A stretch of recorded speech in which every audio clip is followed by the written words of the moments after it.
Buksan naman natin yung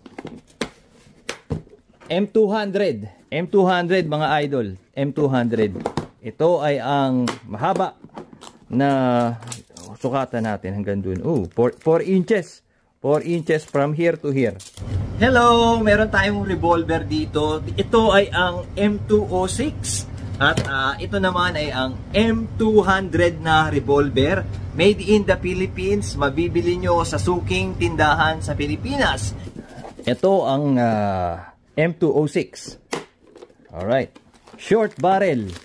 Okay, short barrel. 6 rounds. As you can see, 6 round. 38 special. Susukatin nyo 2 inches from here to here. 2 inches. Ayos.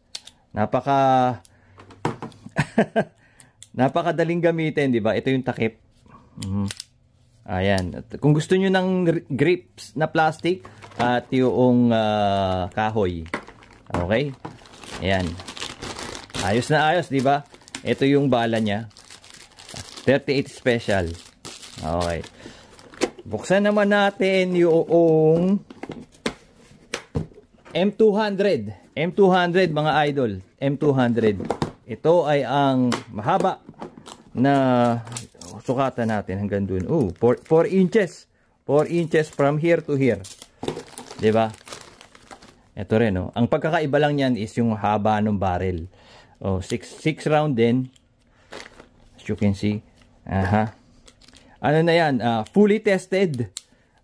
Gagamitin nyo na lang. Ayan. Meron siyang meron siyang lacquer. Lacquer na ganito. Certificate of inspection na talagang inano yan. Precision Arms Corps Marikina. Kaya kung gusto niyo bumili, nasa sa inyo yun. Ang model niya is 206 or 200. Thanks for watching mga kababayan. Once again, this is Edwin. Stay safe, stay strong. God bless.